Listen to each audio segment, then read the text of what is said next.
Welcome to Jill's.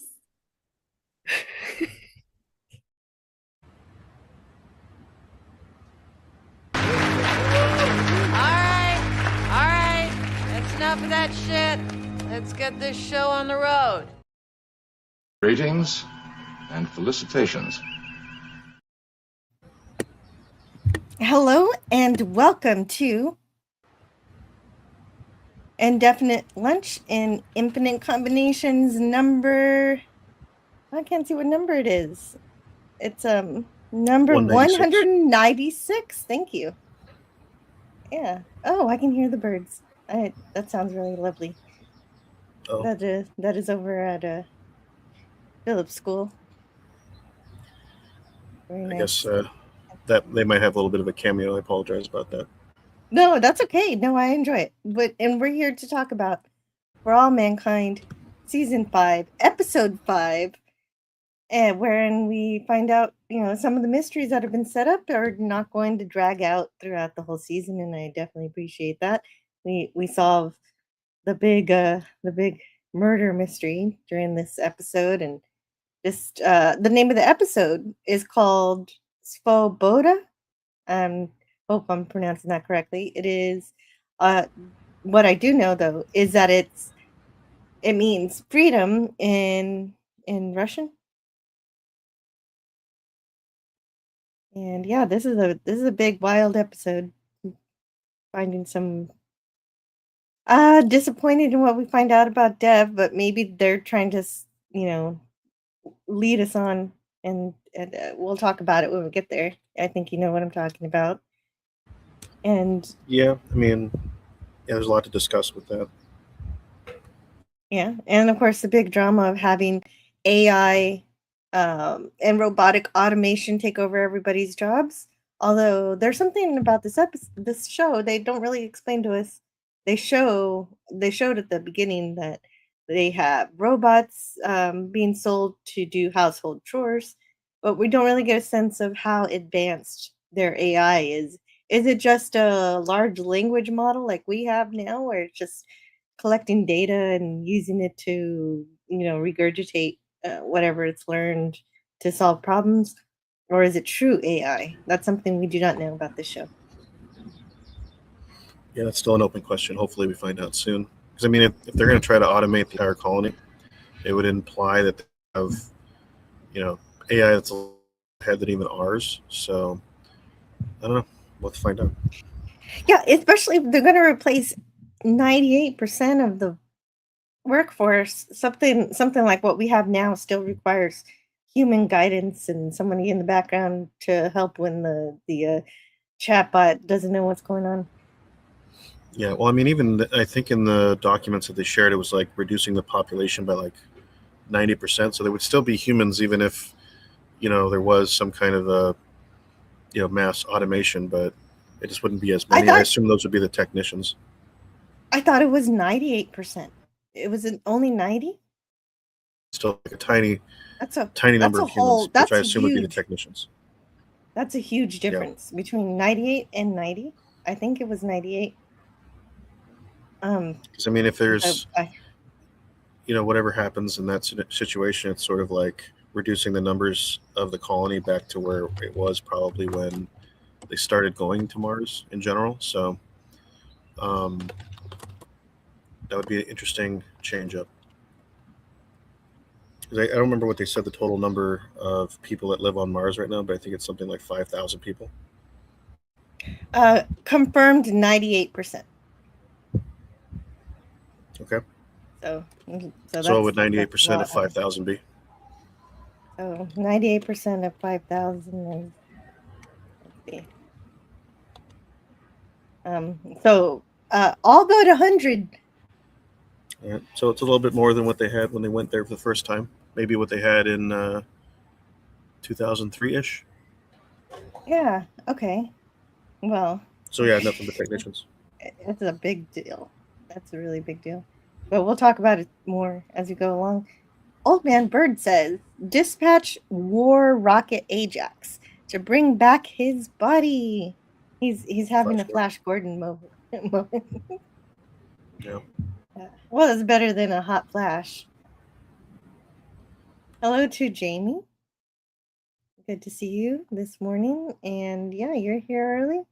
And we'll see who comes along as we talk about this episode where we're going to start it off and talk about what's going on. Starting off with Siberia. I've got to share my slides. I'll when you don't see the slides, that means I'm paying attention to my notes, and then when you do see the slides, then that's when I'm paying attention to the slides, and we're gonna go back and forth between those two things. Oops. Yeah. Okay. So there you go. So those are the slides, and we're going. Oh, and I'm let's see what's going on. Oh, we're gonna do this, and so Irina is we go back in time, I guess, to around whenever the riots were happening the first time on Mars, and whenever to 2003.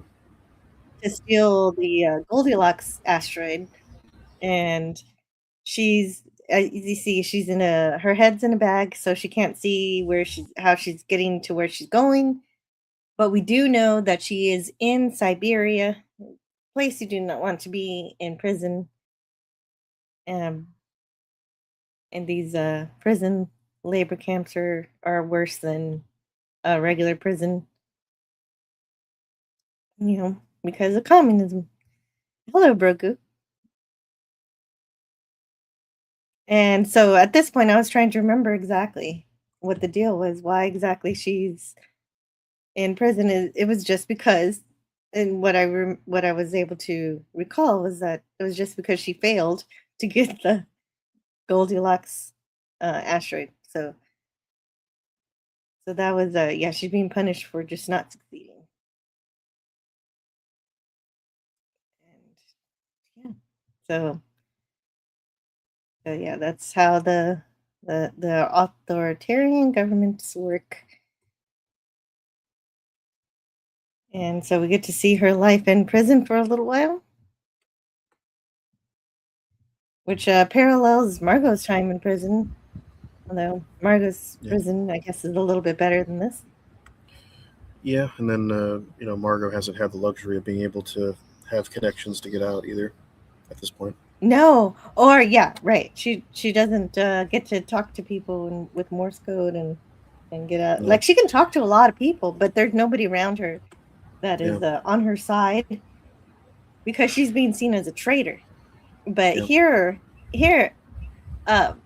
Irina's not a traitor. She just failed. She's just being punished for just not doing a good job. And that's where she has to use the This proves that she's a lot more resourceful than I think we give her credit for. Oh, yes. I don't know if I gave her. I don't really know that much about Irina, honestly. Resourceful or not, I've never. I don't really have a whole lot of opinions about her. Well, it seemed like in the beginning she was more of like a manager, not so much like somebody who could like get through a prison time, but it seemed like she's a lot more like rugged and a lot more like she can get through some really awful stuff.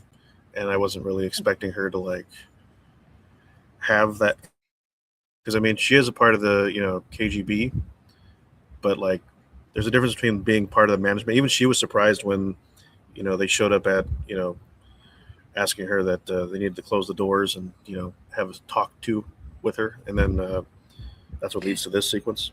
But I think we both thought that she was going to be killed. Like I thought that was pretty much a given. That's why it was I think a surprise for both of us when we saw that she was in that photo, which also invites a whole other heap of questions. So hopefully we get answers to those. But yeah. Well, the biggest surprise which is coming up, but we'll just mention it now, is that I didn't see that aspect of her either. That she ran security in Star City, so that's a pretty big deal. Yeah, that connects us right back to the spinoff that's coming. But I wonder how they're going to portray the character in that one. But now it's setting up a bunch of expectations for her in that. So,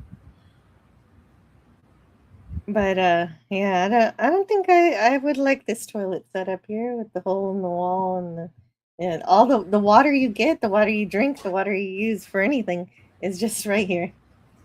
It's from this little spigot. It's gross. Oh, who joined ideal. us? Let's see. No, I don't know. And in this scene, she still has her hair. That's not going to be for long. Yeah. And immediately now she doesn't have her hair, and she's being put to work in a chain to pass around these bags. These what are they full of?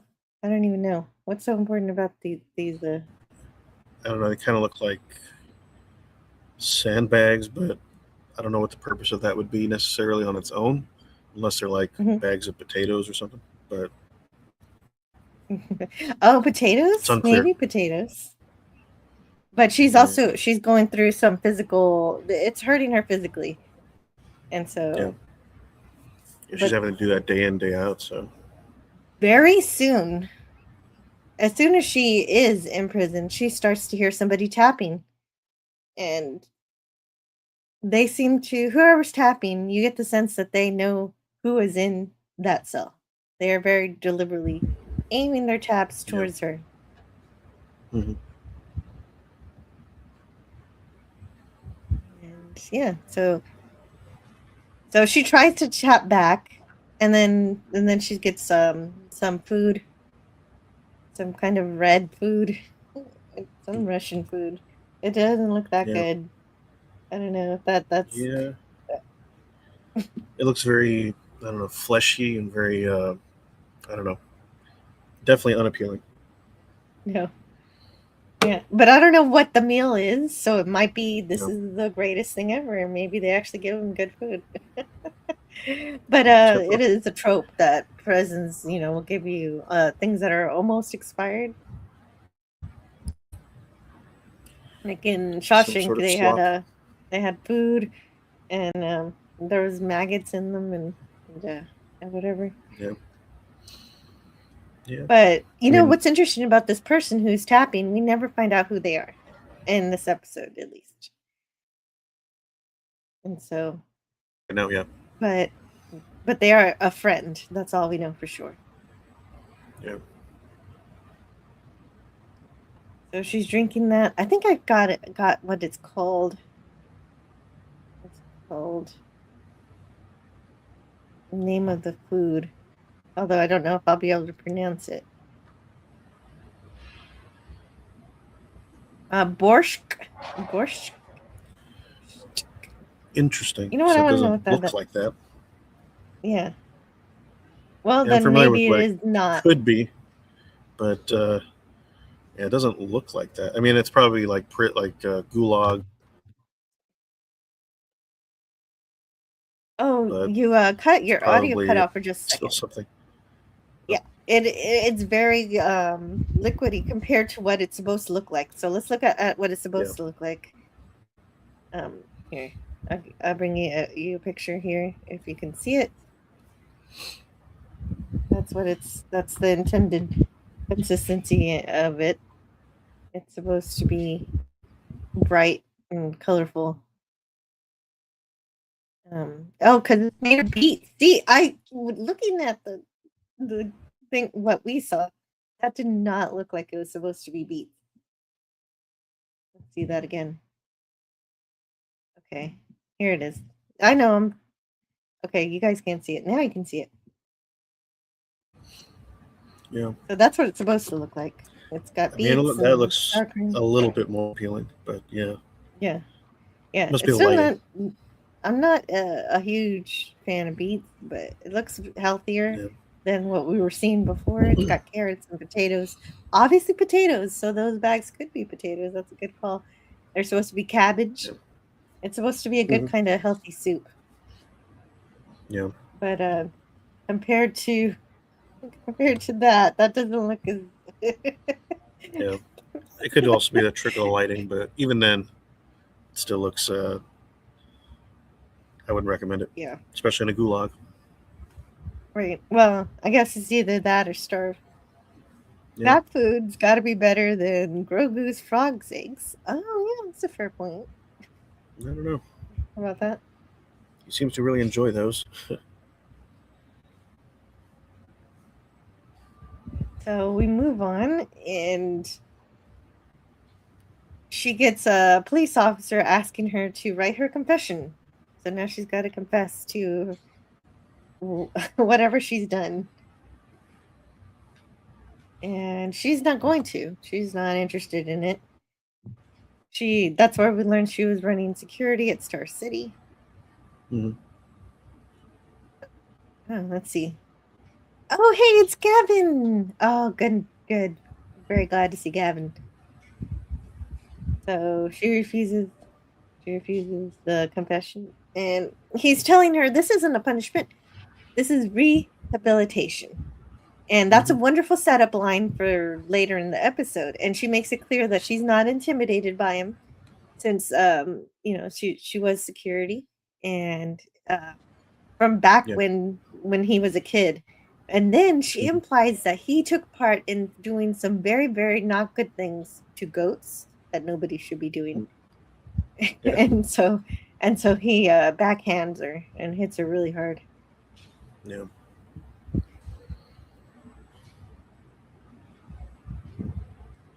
And what she does, it does give her a bit of delight to insult him like this, though. So I guess it was worth it. And then we get a montage where we see her eat that nasty soup and hauling the sacks around, and then cleaning the toilet, and also still tapping at the whoever's in the other cell, tapping at her. And of course, getting beaten some more by the police officer. And during this montage, one of the quotes I liked was, "I have faithfully served my country, and this is my reward." What is she confessing to? I mean, oh, I didn't do such a very good job. It's like, I'm not sure what she should be confessing to either, honestly. Because part of it is that I don't exactly remember so much what happened before. I know she was dealing with Margot. Yeah. I'm on time. Jill started early. Yeah, you're right. I am usually pretty late. Okay, so I'm wondering, Philip, if when you are able to speak again, to do a mission. if you could repeat. Yeah. Okay.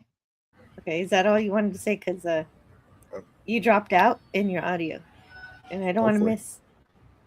Okay. Yeah, it might. Yeah, she might be cutting out here and there. Yeah, but, that's all I get. No, I was just saying that. Too. Yeah.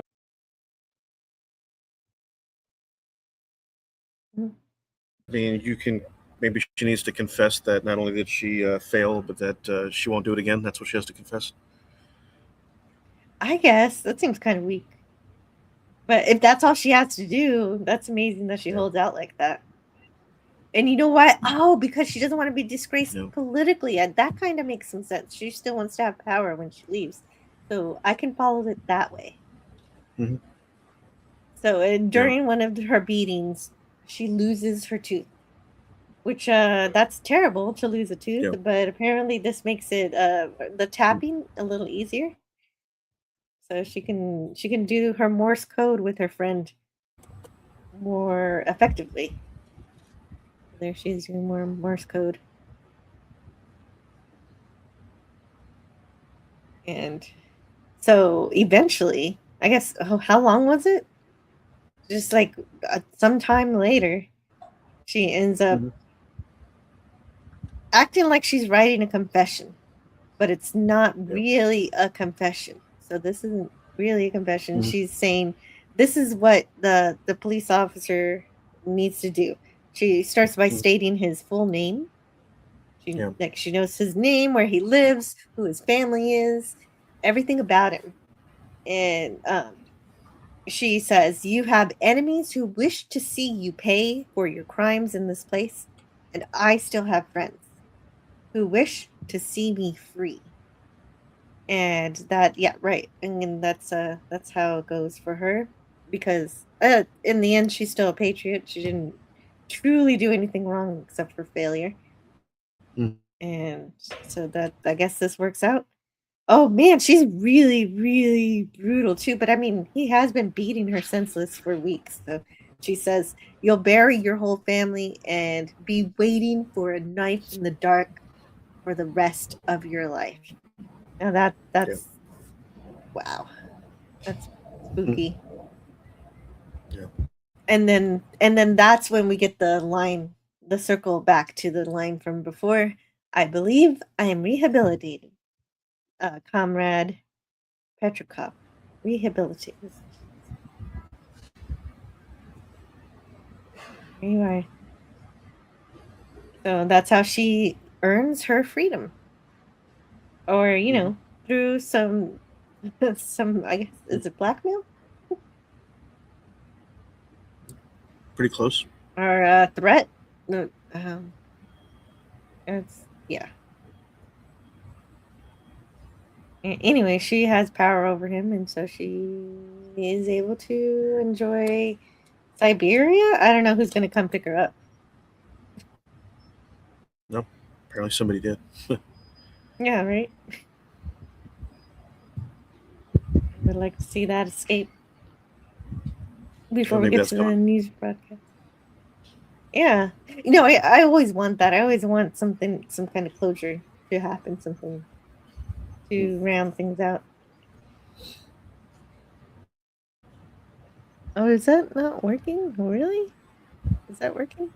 Hold on, I'm just checking something. Okay, yeah, because I'm streaming to Odyssey and Rumble today, and let's see. Also, oh, there was an error with Twitch, but that doesn't matter. That's fine. I'm not worried. Just having fun streaming to different platforms. So we're looking at the broadcast, news broadcast.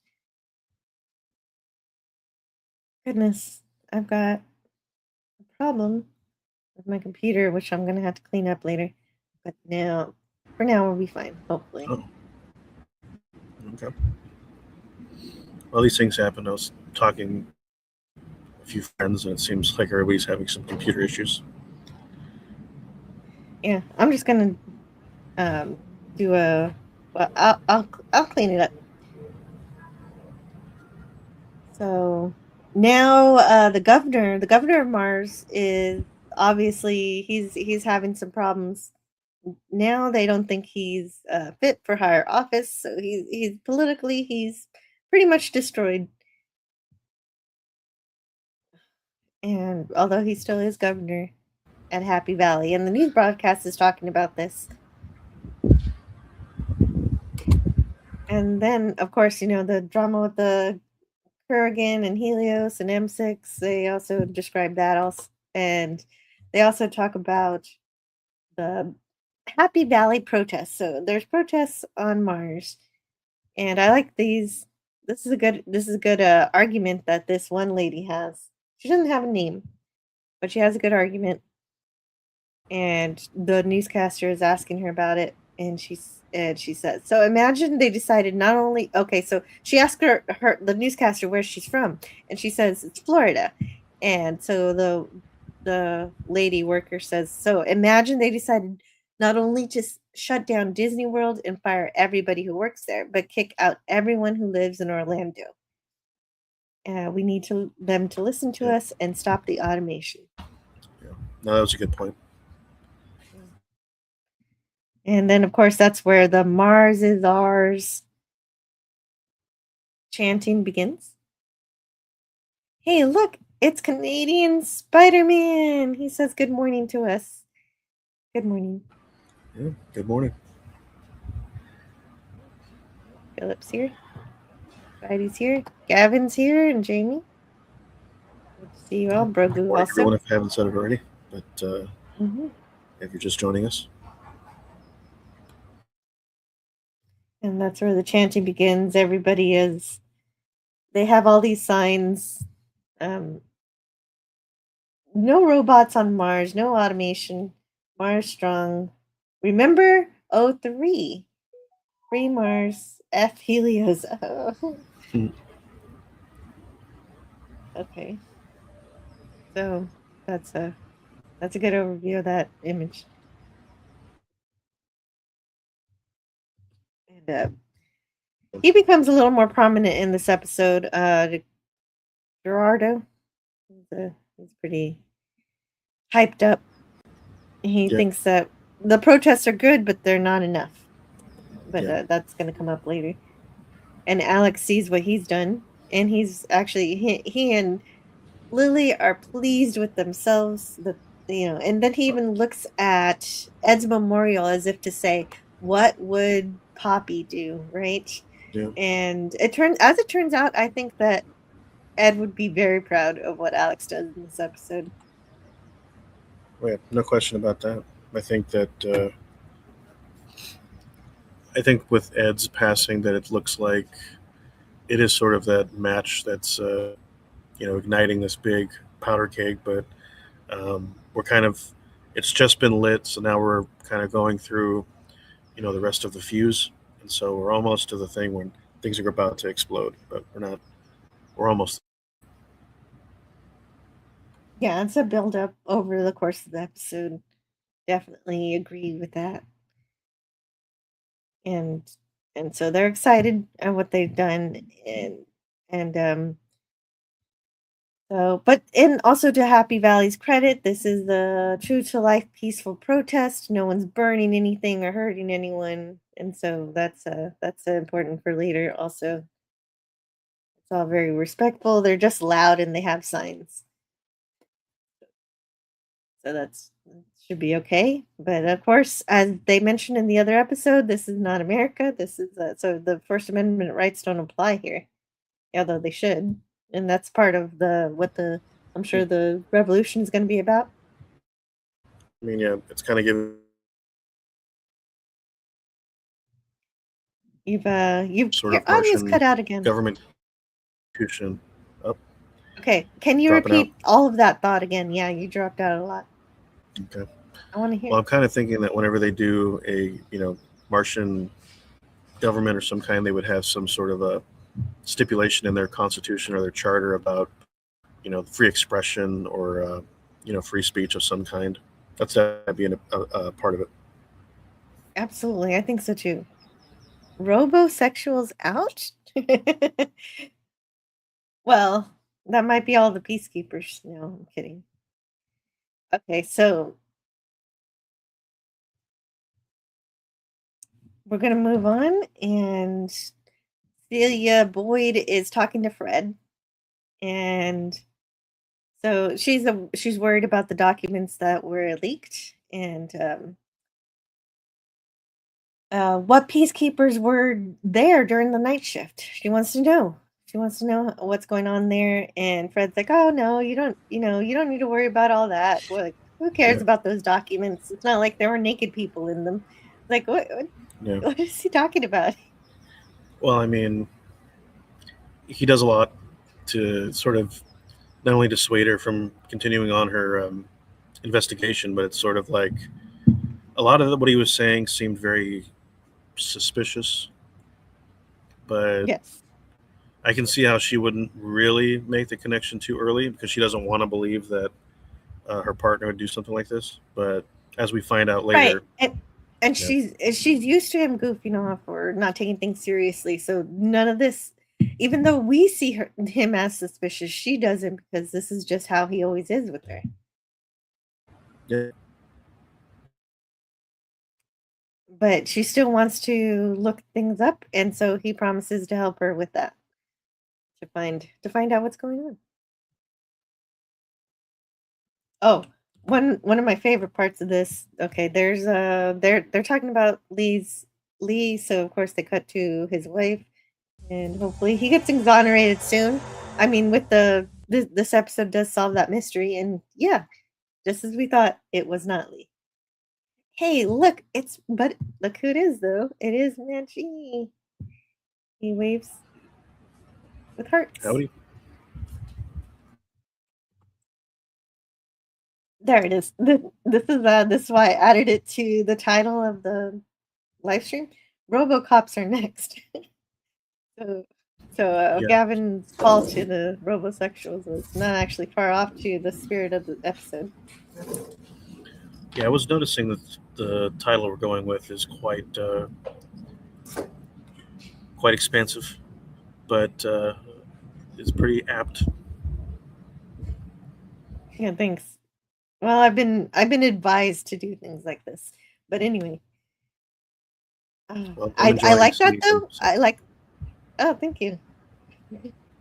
I love this sign though. Robocops are next because that's like, hey, peacekeepers, you might be happy now, but you're gonna go the way you're gonna be sent back to Earth too because they're gonna replace you with robots also. I think Yeah, I that's think pretty it's also funny. it might be also a little tiny nod to Joel Kinnaman when he did RoboCop several years ago. But Oh, you yeah, think it's funny so? how that works out. Oh, I didn't think about that. I forgot about that actually. The new one, the new RoboCop.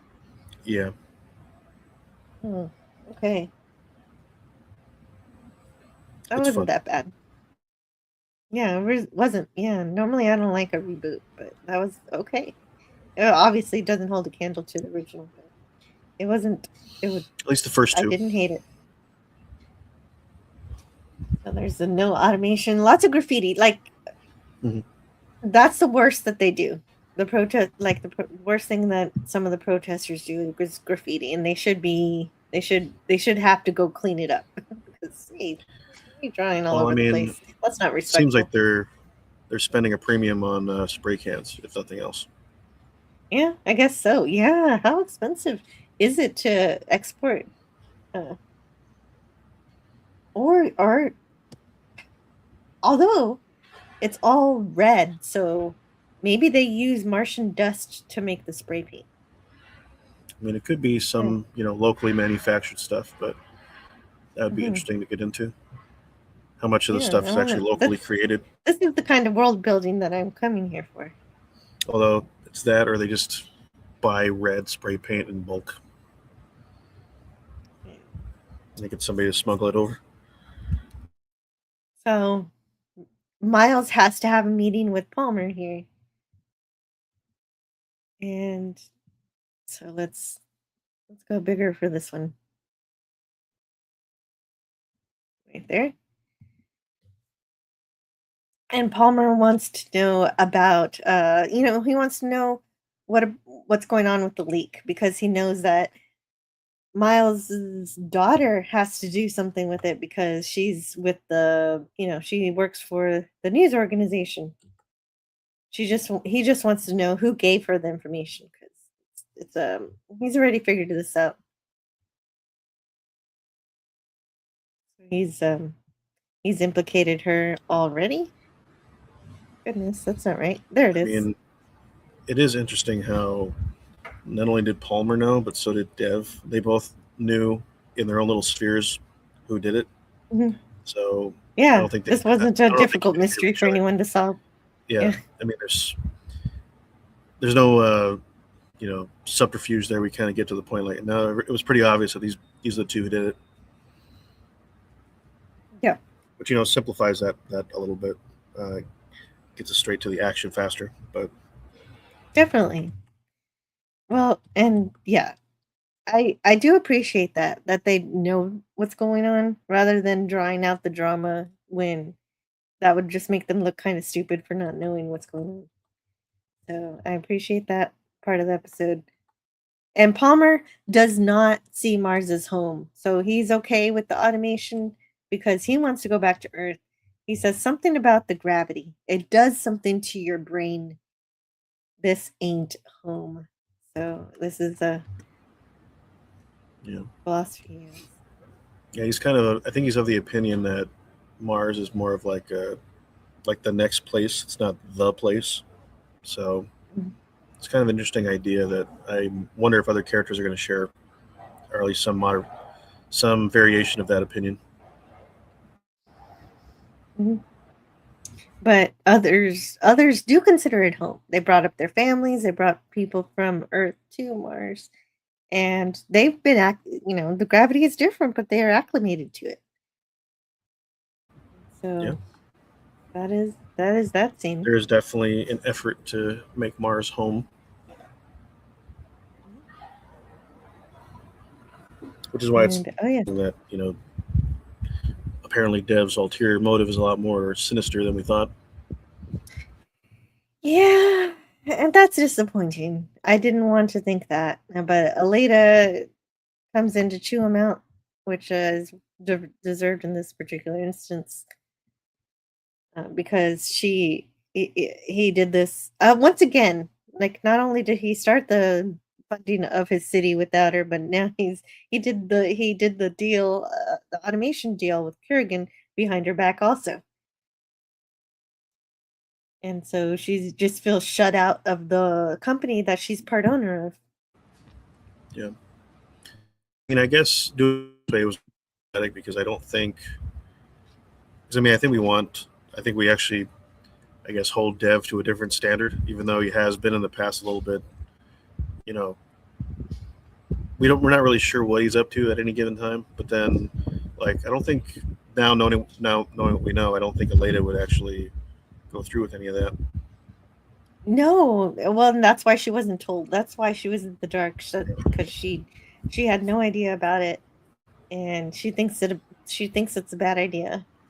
But Yeah. Dev says that's pretty much the only way to really feasibly get Maru up. It is to automate the process. And so we get the same joke recycled here from Ed earlier, who was telling him telling him he was just playing with Legos, and Aleda says here, "Oh, F your Lego land," and so that comes up again. They really like the writers really love themselves for that comparison. Mm-hmm. And pretty interesting. Second San Diego reference this season, so that's cool. Yeah.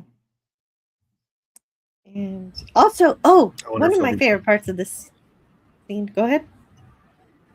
I was just saying that being in San Diego, it's fun to have references to it at least a couple times this season. But yeah, we'll see if there are more. All right, I didn't get the slide for it, but we finally find out what the name of the assistant is. Her name is Susanna. Yeah, that's true. So there you go.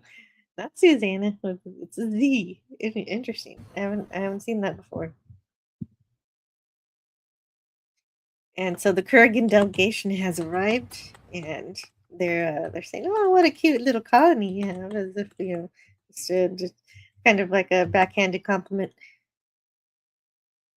And Natalia is worried that Irina's there because she's former KGB, and she says, "You never leave the KGB," which is an interesting point for her to be making, because we've been wondering about her also.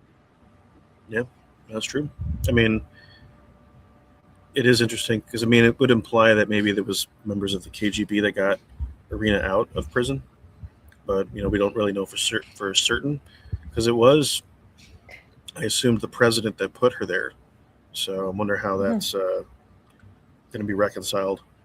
There's a little bit of a mystery there that hopefully we solve before the end of the season. But definitely, yeah, I think at this point, Dev's on some stuff and not telling anybody anything.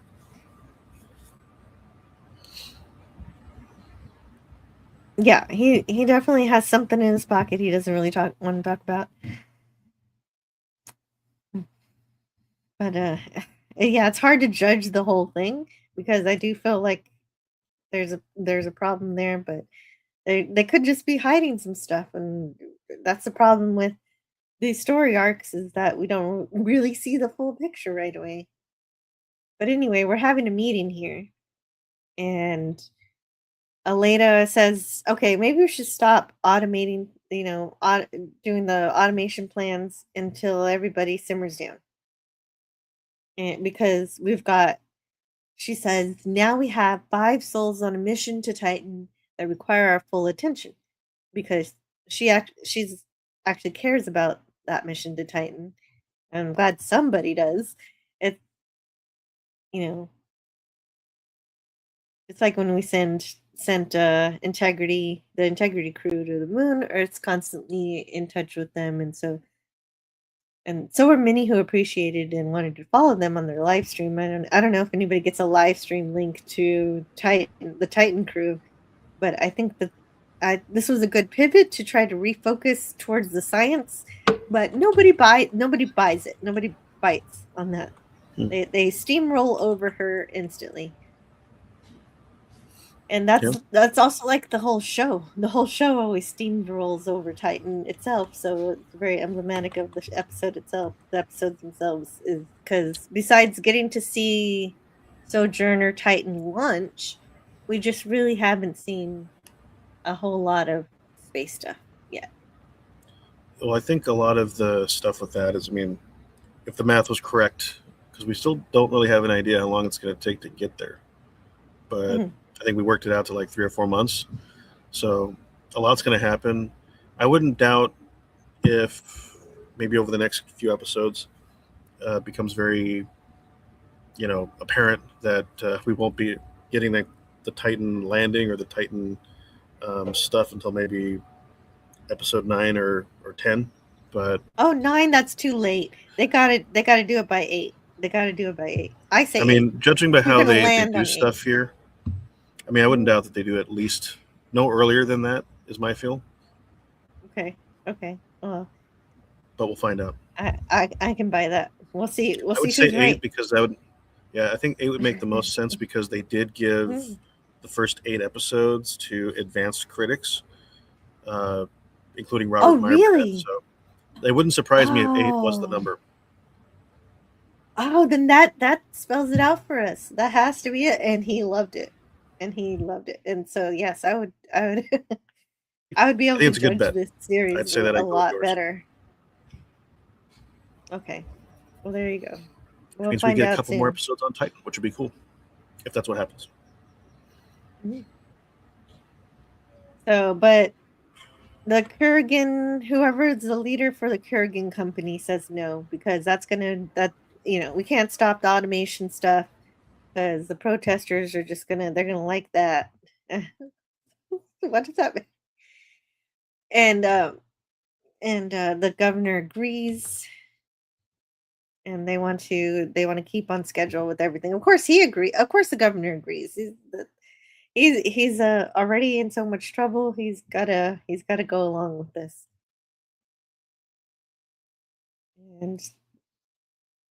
And Aleda and Irina, they're catty to each other, I guess you could say. Aleda says a schedule that's now public. They're saying we got to maintain the current schedule. And Irina says thanks to a data breach from within your company. And Aleda says which was intended to expose unethical work practices at your company. And so Dev has to calm these things down. And Spider-Man meme. Yes. Right. Everybody's pointing at each other. We can't have chaos here at this base. Not again. These protests cannot impact our plans nor our mission to Titan. And so they're gonna figure out who did the leaks. But then Dev says, "Hey, I know who it is. Don't worry about it. I got this covered."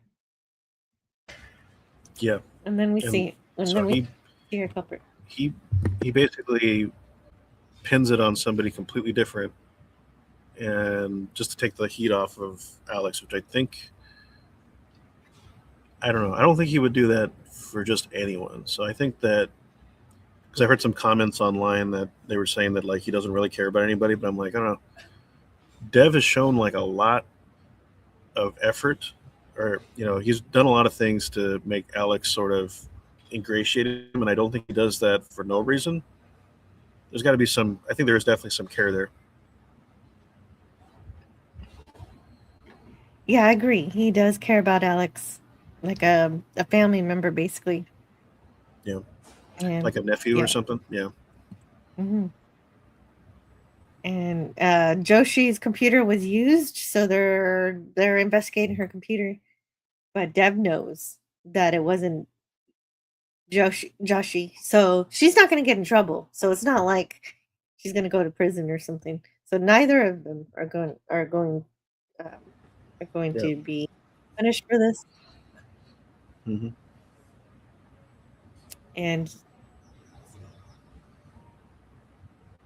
And so Dev brings Alex into his office and tells Alex he knows that Alex did this. And yeah, we don't have this whole extra. See, this show, I do complain that there's too much drama, but then I do notice when they restrain from the drama, they could have had this whole ridiculous thing where Alex would have to confess to the crime or not. But it makes sense that Dev actually knows what's going on. And so I actually really appreciate that that show went logical based on what Dev would know as a character rather than some cheap drama where Joshi might be in trouble. So they skipped the dumb stuff, I think. Well, I mean, I do I'm happy with appreciate the that. fact that, I mean, some people have made the argument that the show strays into melodrama at points, and I don't know. I don't necessarily agree, but it is at the end of the day, it is a sci-fi drama, and if there isn't any, then it's not living up to its genre. But Well, there should be some drama, but I don't think the science to drama balance is good enough. But anyway, I still like it.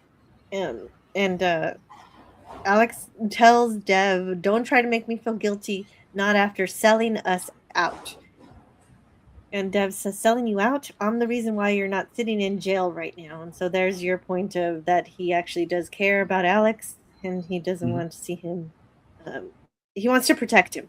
And he has that power to protect him. And so he has. But he also calls him a child. Like he says that he was selfish and impulsive and it doesn't understand the consequences. But Alex says he's the one who's selfish because he's sitting on a mountain and just playing around with people's lives. yeah, like Legos. But yes, it is Yeah, kind of like playing Legos. Yeah. That you know, that came up again. He just didn't say Legos this time. yeah. But I mean, it's interesting, like how even in that moment it gets heated, and then Alex quits. But even then, none of that makes Dev, at least at this point. I don't think he's going to. That'd be very, very. I think it would paint his character in a very negative light if he did that. But I mean, even what he's doing right now is a little bit shisty. But if he went ahead and like rolled on Alex, I think that would kind of like make Dev like, unredeemable, irredeemable. Rolled? What do you mean rolled? I'm Like sorry, I don't know the vernacular. Basically, he's like saying that no, Alex actually did do this, and change his mind. Change his mind to to put him in prison because of the confrontation here. Yeah, well, I mean, just because that didn't. he would actually That reveal didn't happen. who actually did it. But yeah, so I think there's still enough there where he's like still willing to protect him and not, make it to where he would have to reveal the actual perpetrator of the action. What? I was hoping that Dev didn't know about this automation, but I still don't want to believe this idea that he wants super wealthy to live in his city. That doesn't make any sense. If he's building a city for 1 million people, it makes sense that it is for the people who are currently there and that he doesn't really want everybody deported. And that he might have had a plan to prevent that. But we're not told one way or another. He doesn't defend himself when Alex accuses him of wanting this to be just for rich people, because that makes no logical sense whatsoever. I mean, it's kind of sort of what's happening right now, where a lot of these space billionaires are kind of like saying we want to make space for everybody, but the first people who are going to get to go are these billionaires and millionaires who can afford to go first. So yeah, but that doesn't maybe follow eventually here it'll be 1 million people, but there are already workers here. This is not like the first. This is not like going up on the Blue Origin flight where only the rich people are going. Everybody has been going to Mars just to work or to live, and I mean, I what don't kind even of think millionaire? I mean, like a millionaire may have like a summer home or whatever on Mars that go for like a month, but if you just had rich people there, the place would be mostly a desert, deserted most of the time. Is what I mean. I mean, maybe. I mean, we have to pay attention to places like, Oh, what they're trying definitely. to do to Vegas, or even what they've already done with Dubai. I mean, you know, most of the labor there is Hmm. not done by, unions or, workers that have the best conditions. So, I mean, I think it tracks, at least for me, that this would kind of happen. But um, it's alarming if that is the plan, of course. But how it would sustain itself over a long period of time is a little bit of an open question. But Yeah. I think for me at this moment, either Dev's going to have to change his plan and make it to where, okay, the people who are going to do this Maru thing will actually be a combination of rich people and the people who are already there on Mars, so they can make a life. But I'm still questioning that though. I still don't think that he wanted the workers to leave. I mean, Like I don't even though think that's Dev in the is. plan, I Mhm. think he wanted to subvert them later. Like I don't I can't I I can't mean, buy I it. want to I believe don't that so buy it. much, It's but I unbelievable. feel like he, as a billionaire, he tends to periodically lean toward like tech bro mentality, but I think he's a little bit better than a lot of the mainstream ones, because I don't think he's somebody who's impossible to change. So that's Mm, my thing with him. all right. Well, we'll see. Hopefully that's made clear what his true intentions were. Commercial air travel was opened up by private companies, and so it will be with space. And Katy Perry. Yeah, Well, I Katy mean, Perry's we're going to show up on Mars. But 2012. right I now mean, she's like a she's out there. child. She's yeah. No, I think she's just No? barely popular. 2012. Yeah, Okay. I remember listening to or having people listen to her in high school. So, Oh wow. Okay, okay. Oh wow. Okay. So she's my so age then. she may have already gone to space by now. That'd be a Fair funny enough. joke. Oh, that's right. She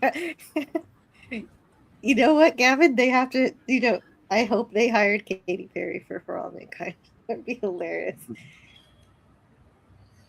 Time will tell. Yeah. I don't know. It's just a bad plan. I think it's kind of stupid.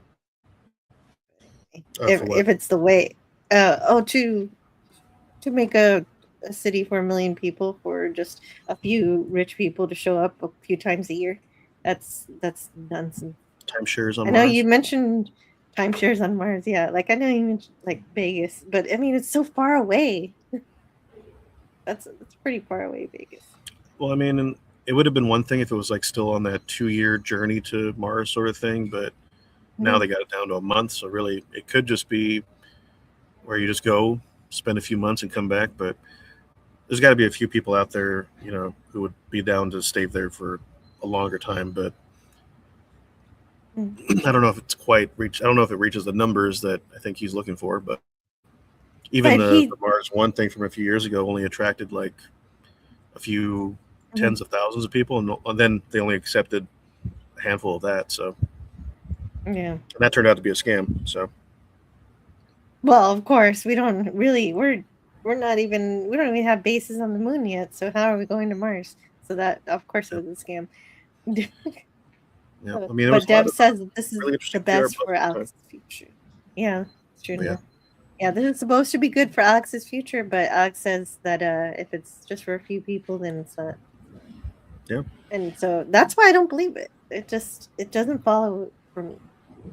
But this when Alex quits for his principles to stand with the other people of Mars, it kind of doesn't it did it feel a little bit like when Worf quit Starfleet in Redemption for you because it had those vibes for me.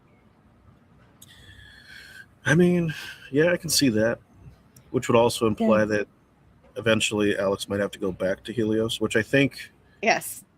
you know, I don't see how they Exactly. can keep a Martian, like, if there's really going to be kind of a revolution coming up, there's got to be people who fund it. There's got to be people who maintain it, because eventually you're going to run out of resources. So even if you took all of the, MPK weaponry, that's going to run out eventually.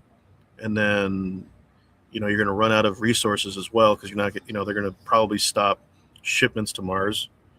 So yeah. Right. Whenever there's the revolution is really happening, I think.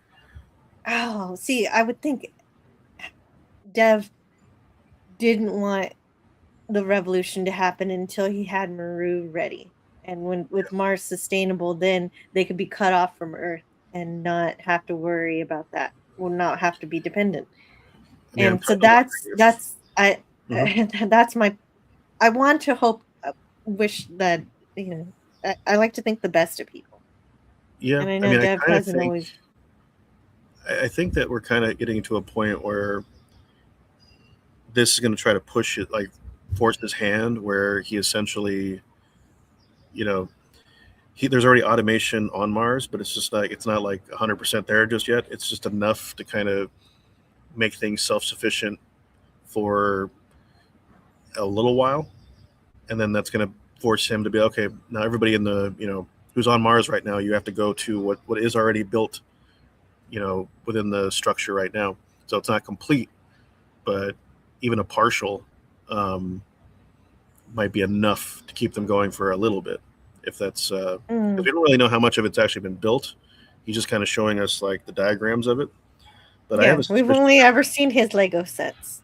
Yeah, I suspect that there's a part of it that's already finished, but it's not complete, which is why it can't be sustainable for like years or decades, maybe months. But even Oh then, yeah, it's, I don't think it's we're more gonna see advanced. anybody living in Maru this season. You Like know? right now, it's just fantasy CGI and I would be willing models. to bet that it'll probably be finished next season, but um, Oh yeah, yes, there has to be next something that season. sustains the revolution, because there's a lot that's running up against it. And when we first saw the trailers, it Mhm. seemed like the U.S. government's going to get involved. Looks like Marines might be showing up. So Right, there's a lot right. stacked against it. Well, because is that what you're thinking? Because Avery was sent to the moon, and do you think she's going to be diverted to Mars because of all of this? I mean, my personal opinion is that she's going to go to the moon, and then from there, they're going to be like, oh, there's this thing going on Mars, so you're going to go there instead. And then I think that somewhere in between, she's going to meet Alex's friend, and because he's a native of Mars, that's going to kind of color her opinions on what she's going to do. But now you're going to have a Stevens and a Baldwin on opposite sides of a conflict, which is crazy to me. Yeah, yeah, that is crazy. So hopefully they come to an understanding. But no, at first they're definitely going to be contentious. So Oh I yeah, guess we'll see what happens there. But right now we've got Lily, and she's there at the protest in the yeah. market and meeting up with her friends. Well, Miles looks on, and he's obviously concerned. He's not Mm-hmm. he's concerned because he wants to protect his daughter, and he sees that Yeah. this is a dangerous situation that is forming. Yeah.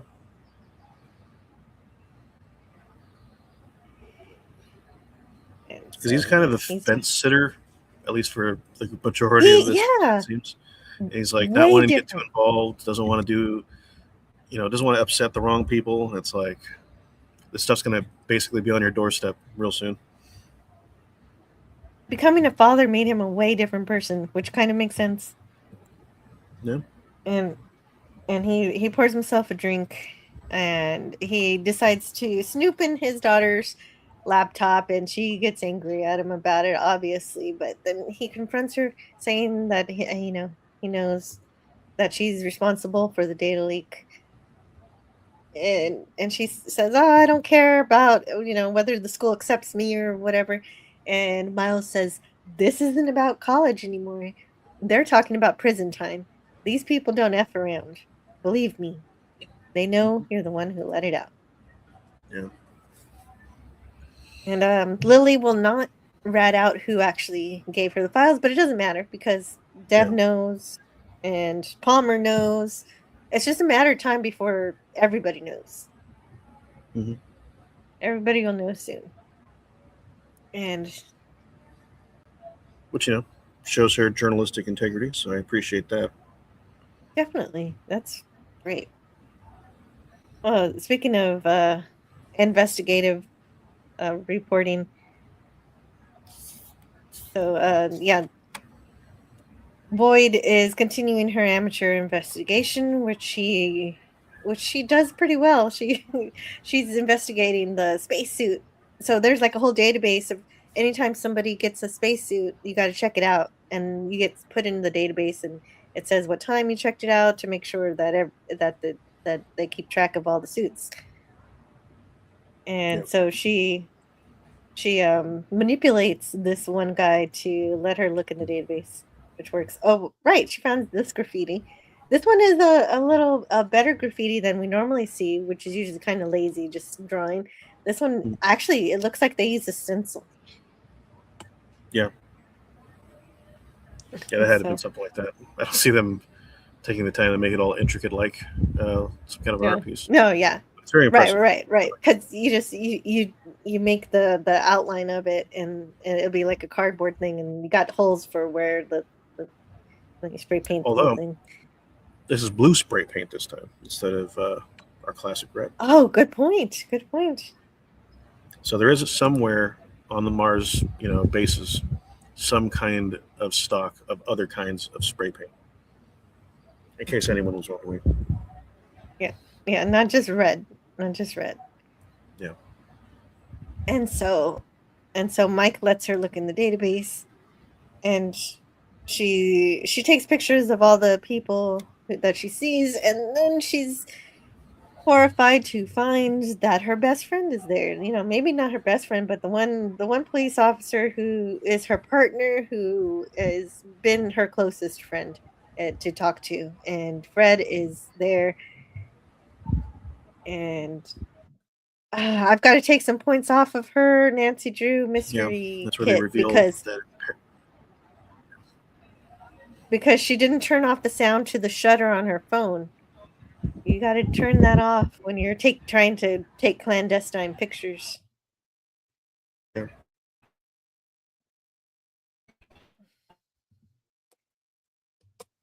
Anyway, that's the setup for that, which we'll get back to in a little bit. But first, we got to talk to Alex. Kelly's going to talk to Alex. That his mom is calling from Titan. She's on the mission to Titan. She's going to find life on Titan. We're just, well, maybe somebody else will find it, but she's there. She's part of it. And that's all she wanted. She's getting exactly what she wants there, but she wants to talk to Alex while they're still close enough in proximity to where the delay isn't so bad that they can only send video messages to each other. Yeah. But Kelly is talking to him about the real asteroid belt and how it's different from the movies. And when Kelly realizes that he's not listening, she starts talking Star Wars to see how long it takes for him to get his attention back, which is kind of funny. Yeah. And apparently no plot details have shifted too much between different timelines, so finding that interesting. oh, right, in terms of Star Wars being a thing. Star Wars is just the same. She's quoting or she's referencing Empire Strikes Back, so apparently no major details have changed. Yeah. So Alex finally tells her that he quit his job, and she understands, and she's supportive, but says, be careful because this can get really ugly. And Alex is excited though because he feels like he's making a difference finally. And he finishes off, and you stay out of Cloud City. I heard Lando's up to something. So he really was listening to her, but he's just thinking about a whole lot of different things at once. Yeah.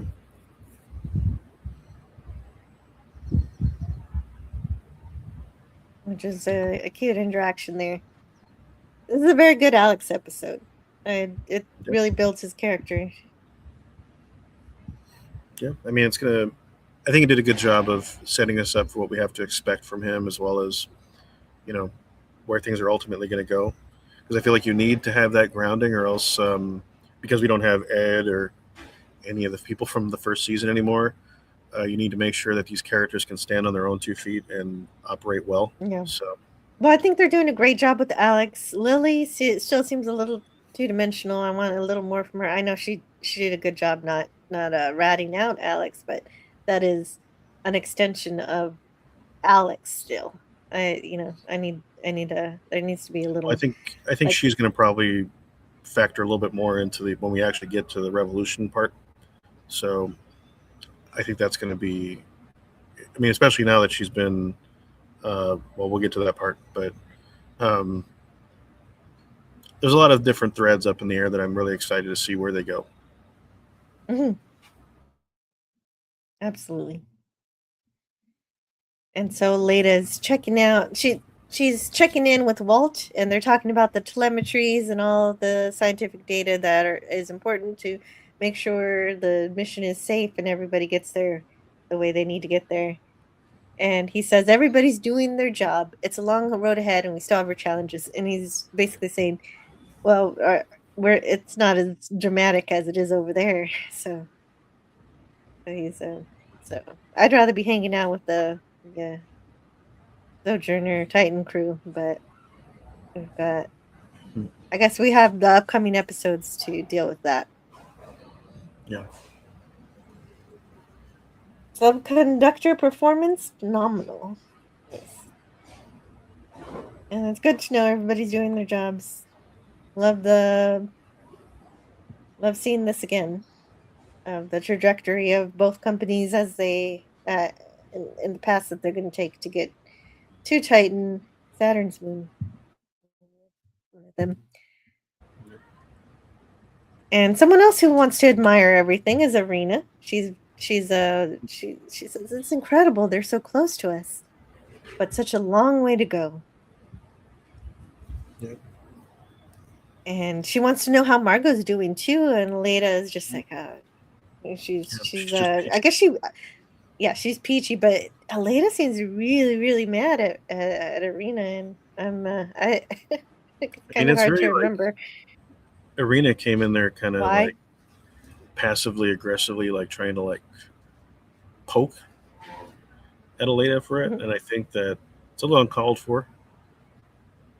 But yeah, I'm wondering exactly why she's doing that kind of a thing right now. Maybe she just can't resist. Yeah. Well, I just feel like it's something we forgot about. But at this point, hearing that Margot's in jail, I'm sure the way that the beginning of the episode is set up, she's thinking about her time in Siberia. And so I wonder if she'll do anything for Margot. Like she broke out of prison, and she can get use her connections to get Margot out. I don't know if she has any of those kind of connections in the United States, but no, maybe not. I kind of think that they're wishful thinking. I mean, we haven't seen Margot in what, 2 episodes now? Right. So I don't know. I'm kind of concerned that that's the last we've seen of her. But I think maybe it's not the last we see of her. I think it might be the last that Leda ever sees of her. That's probably 100% true. Yeah. Yeah. Anyway, that's a nice smile, even though she's being sarcastic. Mm-hmm. And the governor is seeing his wife as she is leaving Mars. I don't know why she's leaving Mars or what she's up to. Mm-hmm. But she's leaving, and she's acting real supportive. But why is she leaving? I don't know what she's doing. I mean, I was reading that as like he was trying to like send her away so that she would, not to protect her. Some things go crazy. Yeah, that she would be okay. That's okay. I guess that makes sense. But it's not explicitly like stated. Mm-hmm. No, it's not. But they hug, and she leaves. And we look at the apple tree. Oops. That's the problem with having the real slides. I scroll around too fast.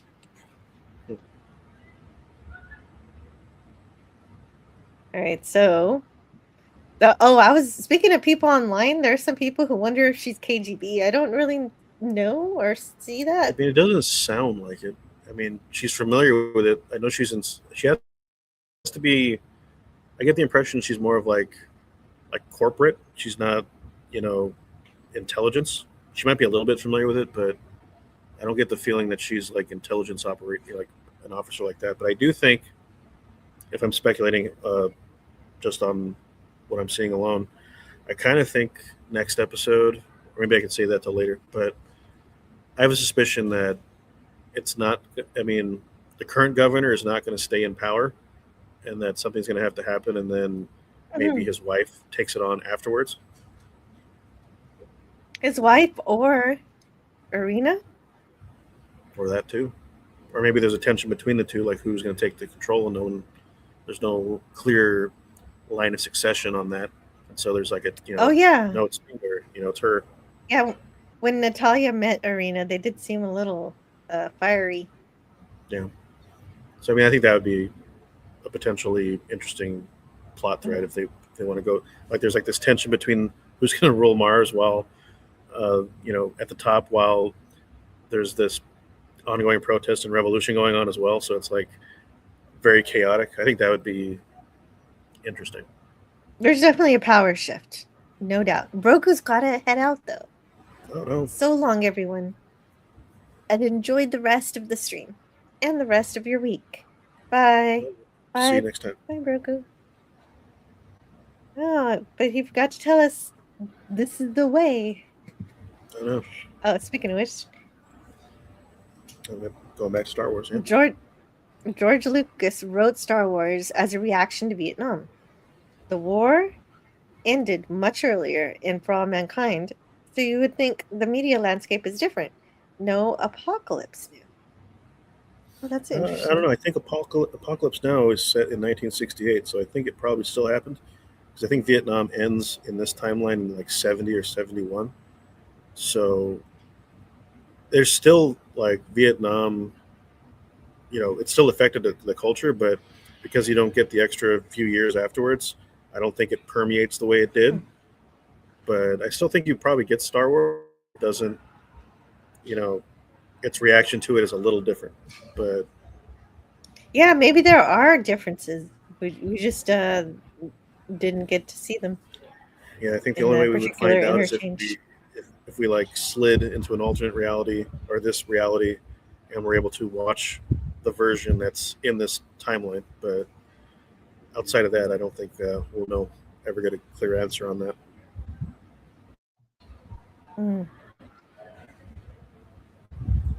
Okay, so that chat isn't working. Let me do this one. Why that one doesn't work? But anyway, let's bring this over here. I'm just fixing something behind the scenes. Just a second. Take your time.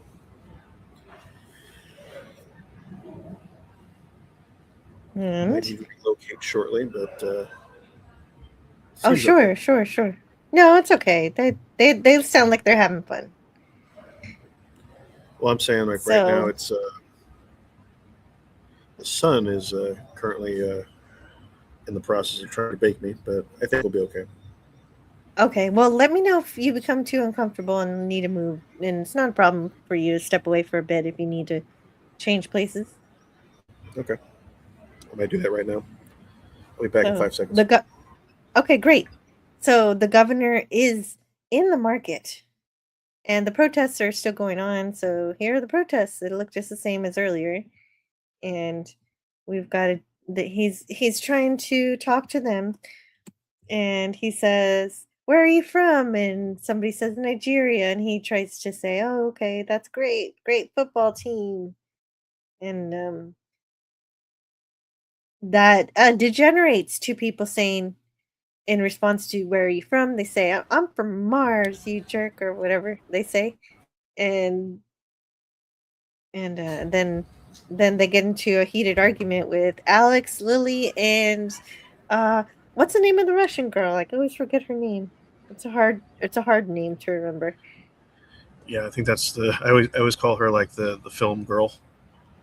The film girl. Okay. Yeah. She's going to film school. Yeah. But basically, these kids grew up on Mars, and so they don't want to leave. And Yeah. And so the governor does not make any headway with the protesters whatsoever. At least he tried, though. That's more Yeah, I than mean, a lot of people do. I think he was expecting it to be a little bit more cordial for some reason, and Yeah, when help they me. weren't budging, it didn't work.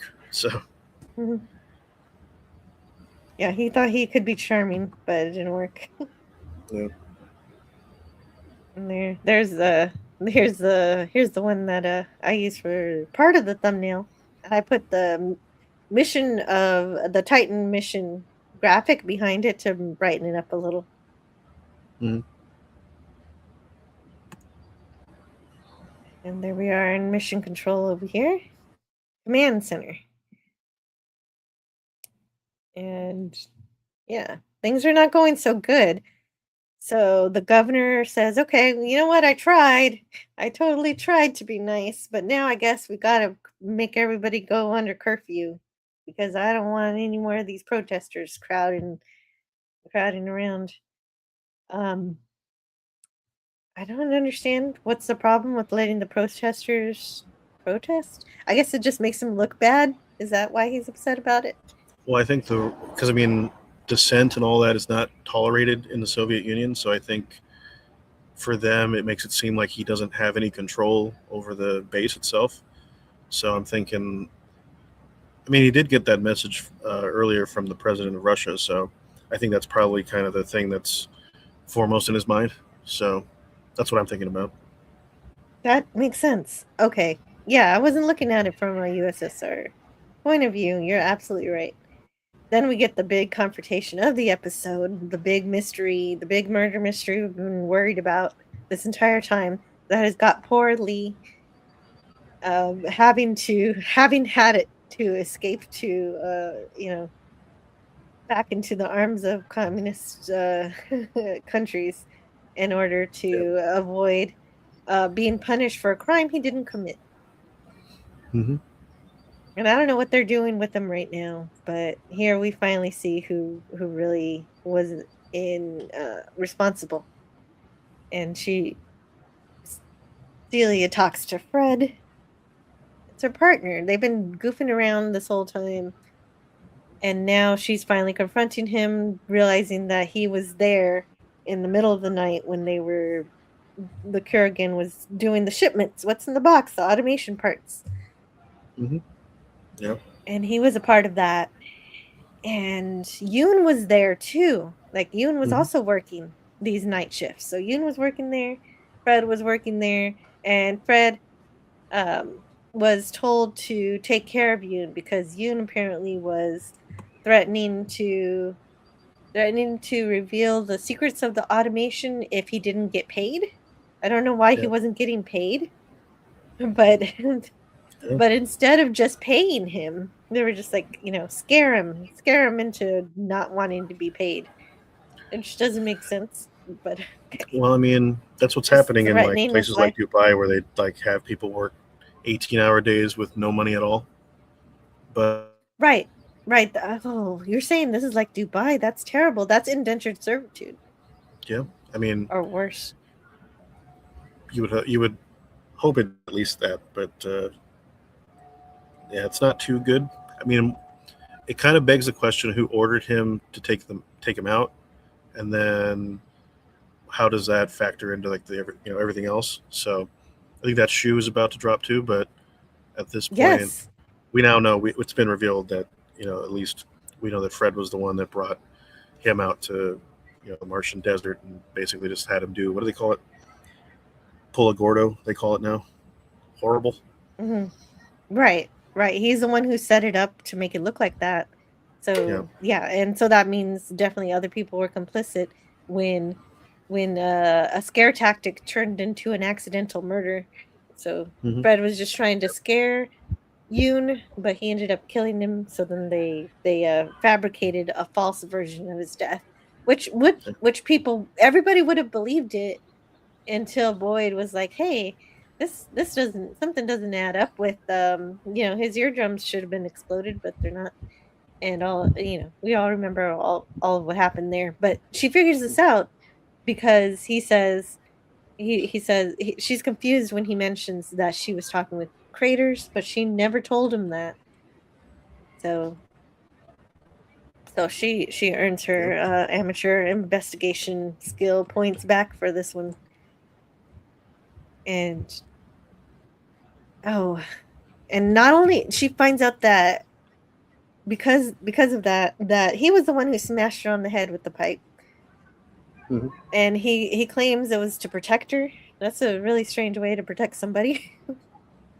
Yeah. And also the worst part is that he killed you, as we mentioned already. Yeah. But he says it was an accident. Mhm.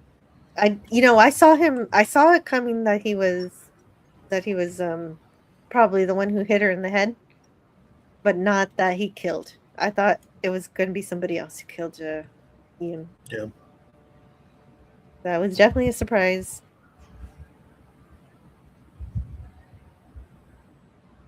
And so yeah, and so of course Boyd is very disappointed because they're supposed to serve and protect. She takes that very seriously. Mhm. And Yeah, I think she that's partly says, why. Yeah, she's feeling heartbroken not only because somebody that I think she trusted, in fact, Mm, couldn't be trusted, and now, um, in just a few minutes, they're gonna have to both be out, in the field, having to suppress some kind of the protest that has now expanded into something else. yeah, and she says that she's going to have to tell Palmer, but then Fred reveals, like you were hinting at just a moment ago, that it was Palmer who told him to deal with Yoon by scaring him into compliance. Yeah, that's pretty bad. Yeah, which only And implies that that there had to be that breaks somebody her heart above even more. to make the order. But Yeah, who is pulling Palmer around? Good question. yeah. My suspicion is that it's the governor's wife, but I could be wrong. We'll find out. Wouldn't I wouldn't put it Hmm. past the governor himself to have had some kind of a say in there, but we'll see.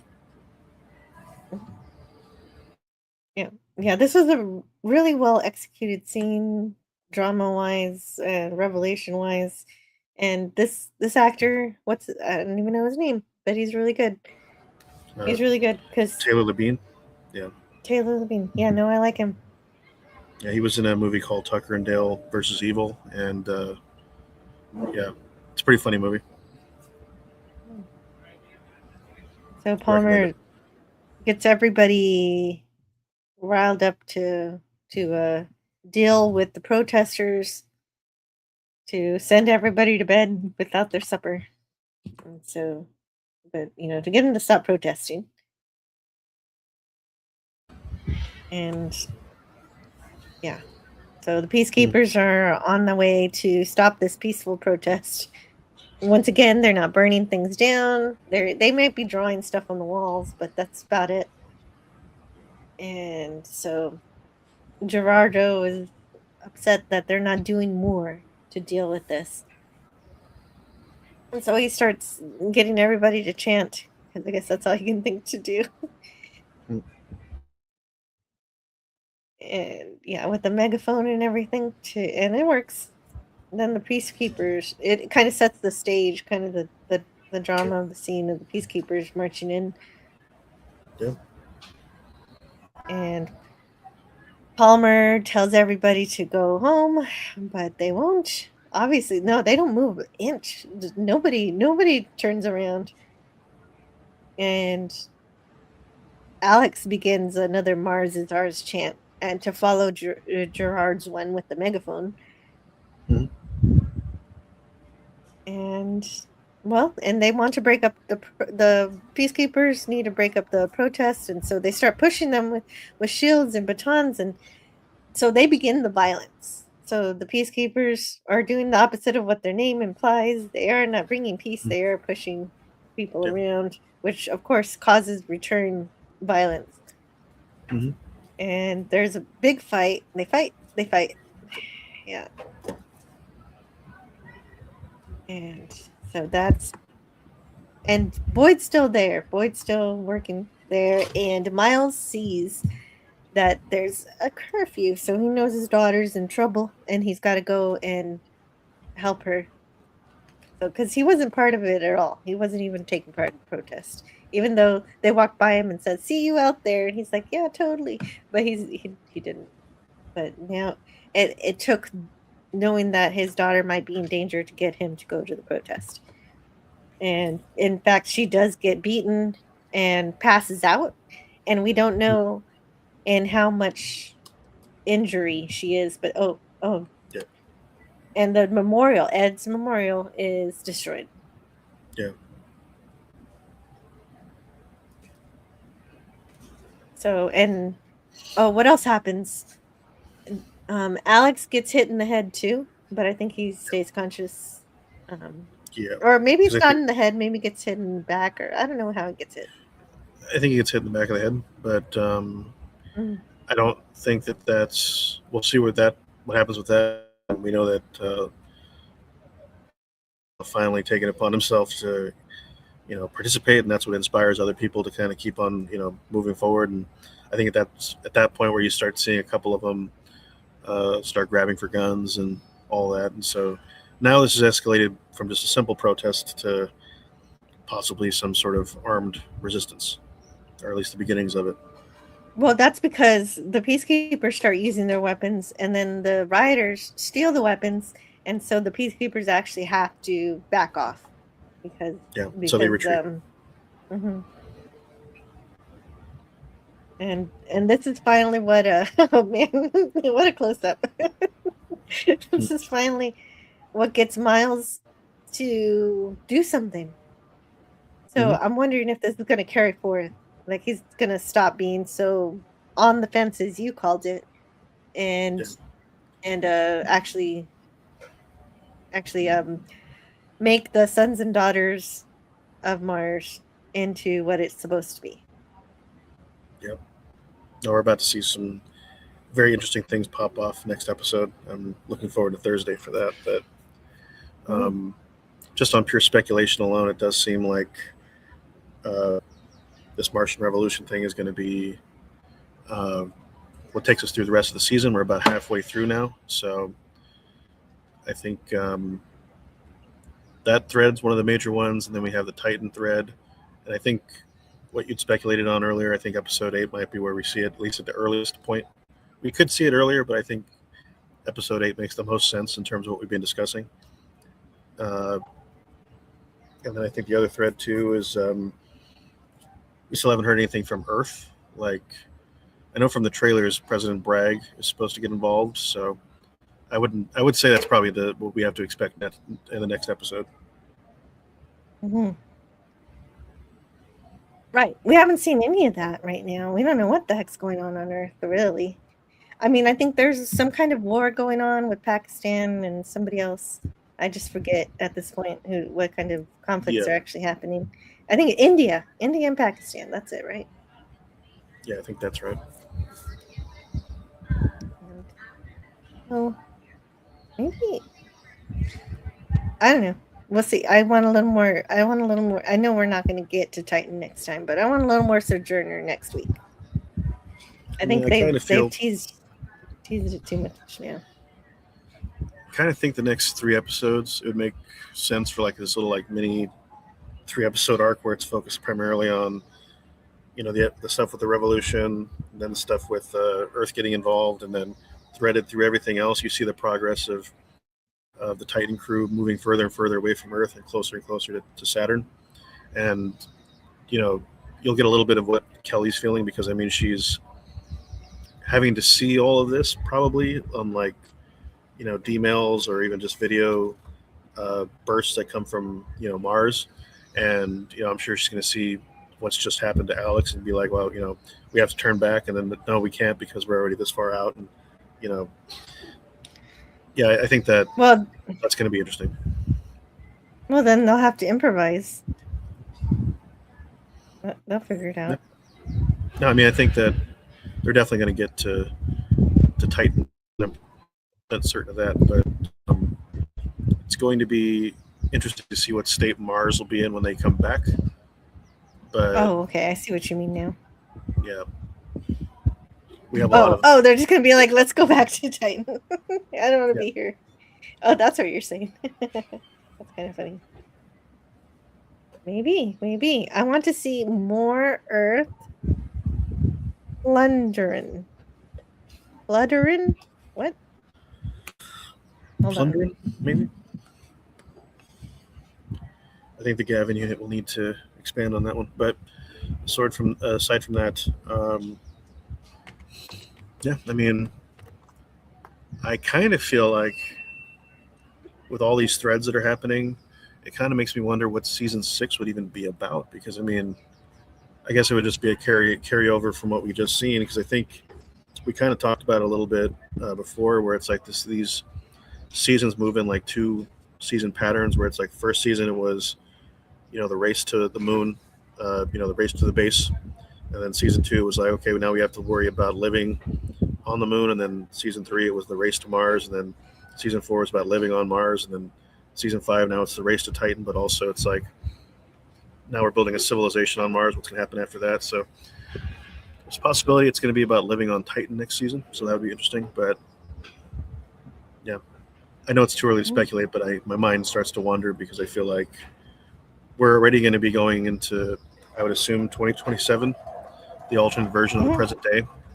And yeah, I can only imagine how that's going to be, because that's like a 15-year time jump, but we'll see how that all checks out. Right. People are going to be living in Maru. That'll be totally different. Yeah, a lot more things will be popping off then. But yeah, we only have one more season, so they've got to build it up good now. Yeah. I mean, my hope would be that they do turn this into like a franchise, but what they do with it is that, we'll have For All Mankind, which gives us the whole, like, from the point of divergence to present day-ish timeline, and then we have Star City as the prequel from the Russian side, and then we can have maybe a show where it's set today, but it's in the alternate present where people are actually just living and working in space instead of in the history that gets us there. Yeah, that'll be fun. Yeah, season 7 is going to be a blast, I think, for sure. Small Time Republic says season 6 will be Free Titan. I mean, maybe. I mean, I kind of think that there's a rumor floating around in the fandom where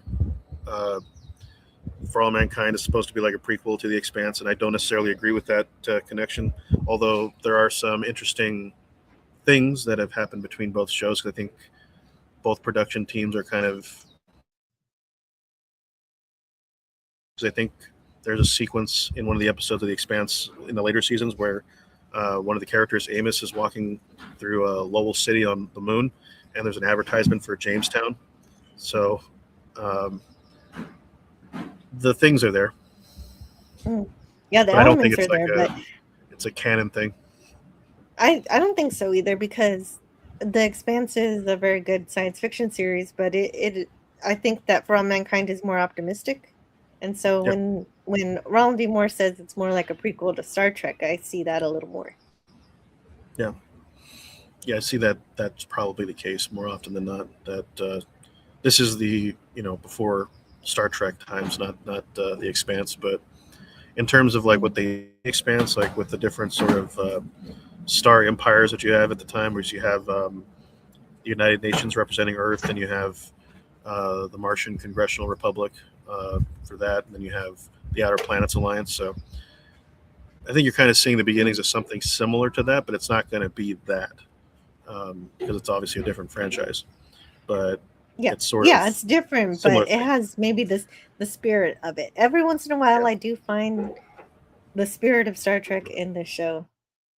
Like when Miles, not Miles, what's his name? Marty? No, the Walt. When Walt says everybody's doing their jobs, that's Star Trek. And I want to say hello to Lance from the Outcast Creative, and his chat just jumped off the screen where I needed it, so I'm gonna pull it up here. Jill, my iMac went down this week. Currently unable to stream. My drive went with it. Oh, not your hard drive too. It's with an IT expert now, but so far it doesn't look hopeful. Oh no, I hope you're able to get your data back. That is the worst. It's one thing for the computer to go down. You can get a new computer, but as far as your data being lost, that is way, way more tragic. Hopefully, I do hope that you get your data back. But it's still good to see you, Lance, and I hope you get a new computer and you set up soon. I know you're gonna have a drive to get one by your birthday. All my work has gone. No, I don't want to hear that. That's terrible. Gosh, I'm so sorry. Just keep hoping, and maybe if this IT person can't do it, ask for a second opinion somewhere else. On topic, loving this show. Oh, whoa. Philip is here twice. There are two Philips. Whoa. That's interesting. Huh. Very interesting. Well, I'm sure I'm only here once, as far as I'm aware. You didn't get cloned? Okay, there you go. No. I got that reconciled. But I saw Lance showed up for a little bit. Yeah, Lance, he's having trouble with this computer, and he might have lost all his data, but be hopeful. Maybe the IT person will figure it out. Yeah, I hope that you're able to get that. This one is in the second opinion. Oh, this one is the second opinion. Oh, no. Yikes. Gosh. Yeah, I heard about that, Lance. I'm sorry to hear That's that. not good. Hope you're able to get something recovered, even if it's not a whole lot, but whatever the case is. I'm really sorry to hear that, and I can only imagine. Yeah, I'm enjoying this show too. I'm enjoying the episodes. I mean, I kind of want. I mean, in my heart of hearts, I do want to have what I suggested earlier, where it's like a show where it's like it's late 2020s, and you have like a bunch of, I don't know. It's like Planetes. It's like a anime that I referenced a couple of times, where it's like you have debris haulers who are just kind of making their way, through kind of life. You're cutting out a lot, so you're gonna have to. Did I lose you? Oh. Yeah, you did. Why. It says I have full bars, but no, I just want a show where it's like maybe we're set. I would like a show where it's like, I'm very curious to see what the next few episodes are going to go, Lance. But we just been speculating a little bit on what that could be. Mm-hmm. Yeah. I think ultimately Dev's going to do the right thing, even if he seems like he sold everybody else out this time. Well, I think Dev will do the right thing after he's exhausted all other options. I mean, he does care about Alex, so he'll spend time thinking of his perspective. Jamie has a MacBook. I think he does need to get told. But battery still works. Yeah, he just needs help being good. Well, he lives at the top of the mountain all the time. He needs to sometimes have people remind him that, that there are actual living people that might have differing opinions. Well, and I think we kind of understated the riot also. Maybe it definitely looks like some people died, but we don't know who, and we don't know who's injured. We don't know who's dead.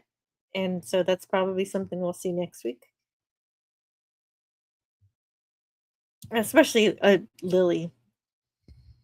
But we don't know for sure exactly what we'll see. Yeah.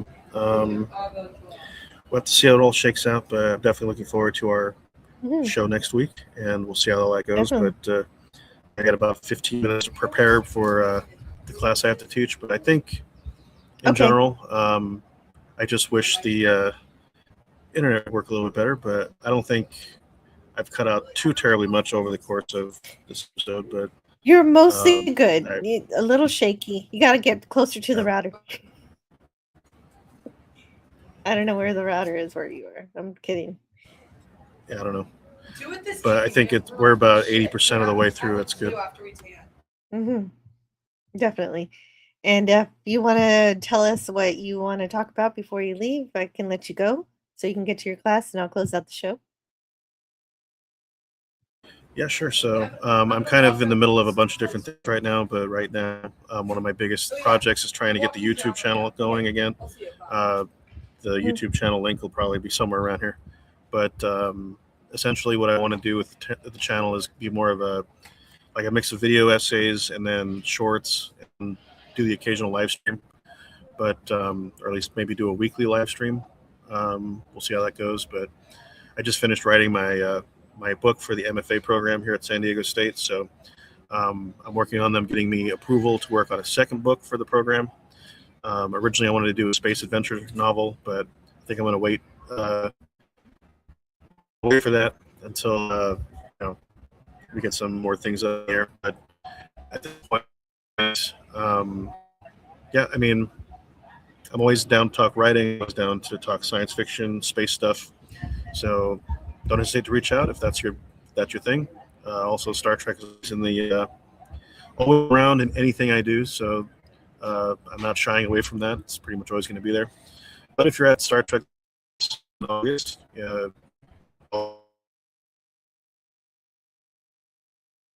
Fortunately, you are cutting out right when you started to talk about my favorite subject. Right when you started to talk about Star Trek, you cut out. But I know you got to get to your class, and so I'll let you go. Thanks. I'll get your links later and try not to lose them this time. Yeah, well, hopefully we'll promote them everybody more. heard all that, but no, none of it. None of it. Well, sorry. Well, whatever the case is, I'm out there. If you want to, reach out, don't hesitate. I'm always interested in talking about space stuff, science fiction, and writing. So don't be a stranger, and we'll see you around the universe. Yeah, see you next time. Alrighty, see you next week. Yeah, thanks for showing up every week to talk about For All Mankind with me, and we'll continue. Of course. No, I love it. We'll definitely be back together next week. So definitely. Talk soon. It's getting better, the show. It's not so slow. Bye. Well, yeah. Talk soon. Bye-bye. And so there he goes. Thanks to Philip. Thanks so much to Philip for giving us somebody to talk with to get into the intricacies of the show, which are building up from one episode to the next in quite a satisfying way. And we're only halfway through. I think, are they going to be 10? They're going to be 10, right, Lance? I think they're going to be 10. So we're halfway through, which is wonderful. Gavin heard Philip. I didn't hear him. He was cutting out a lot. If you heard Philip, that means that I've been talking over him a lot during this live stream, but I have not been hearing him a lot. There are lots of times. I'll have to go back and listen to see how many times I talked over him because I couldn't hear him. Which okay, so if you did listen to this live stream and you hear me steamroll over Philip, it is not because I'm trying to steamroll over him. It's because he does cut out for me and I can't hear him. And so that is completely unintentional. Goodness, now I feel bad a bit. I thought he was breaking up. But according to, yeah, you talked over him once or twice. Yeah, so he was not breaking up. It's just I perceived that he was breaking up. So it was my internet that was bad and it wasn't even his. That's horrible. Okay. Whoops. Well, thanks for letting me know, Gavin. I had no idea. I can only go with what I can actually hear, But in any case, he's off to go be a professor or for now, and we're going to pick this up next week. Hopefully, I get to hear him a little better next time. Oh, so Multime Republic said he did break up some. Well, he was mostly broken up for me. It was choppy, choppy. So I'll have to re-listen to it to find out if it was an error on my side. And so yeah, this is shaping up to be quite an interesting show. Although in some cases we're on Mars, but it just feels sometimes like we're on Earth, except for that people are complaining about the gravity. So that's how we know we're still on Mars. And any chance to find life on Mars is not going to happen this season, but we will find more life on Titan eventually. And so, but yeah, we'll talk more about that next time. Let's see. Okay, bye now. Learn all that is learnable. So I hope you learned something today. And the ways our differences combine to create meaning and beauty. I enjoy hearing what you have to say, so leave me a comment. It has always been easier to destroy than to create. So let's continue creating conversations and ideas. May we together become greater than the sum of both of us. Share out the stream to bring more here. Bye for now. See you next time. Well, now you have something new to think about. Carry on. See you around the galaxy.